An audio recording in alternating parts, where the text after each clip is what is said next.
Being in a third world country where at least 5 million Filipinos live below poverty line, it is not surprising that Pinoy artists paint the theme so often. Some viewers call it poverty porn, while others are offended how it is seemingly romanticized. However we feel about it, the theme is here to stay for as long as we see human beings living in inhumane conditions. Most of our artists may not be as poor as a church mouse, but they know the hardship from experience. So when they paint about poverty, they are painting about themselves. I do not know Yozb Temporosa personally. I know nothing about his life, but based on his work on Kanlungan, I can say that he understands poverty minus the exploitation and the romanticization. While some paintings that depict poverty tug at the heart, the overall story that I see here saddens and even infuriates me.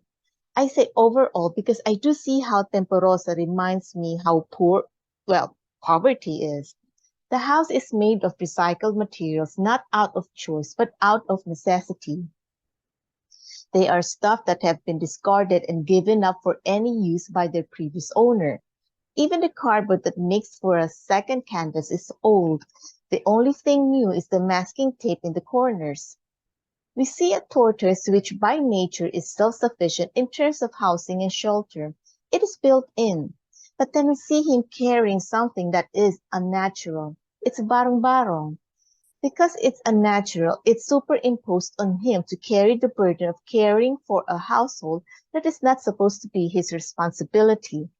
It may be his in-laws or the cousins 5 times removed. While it is not wrong to help our relatives, it is wrong to put the entire burden on one person who is supposed to be living an okay life, but now is also struggling just because of the extra mouths.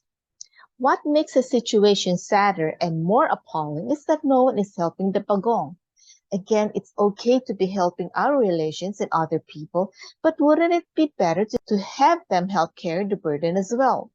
We don't see anyone helping the tortoise at all. Tulong-tulong sana, hindi pinagtutulungan. I don't want to sound so negative with Kanlungan, as it is not a 100% indictment.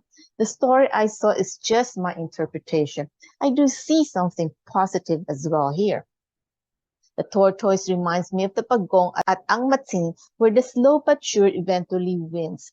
Konting tiyaga lang and going at your own pace. This is the strength that I find in Temporosa's work. It has different stories and meanings which depend on one's lived experience and observation.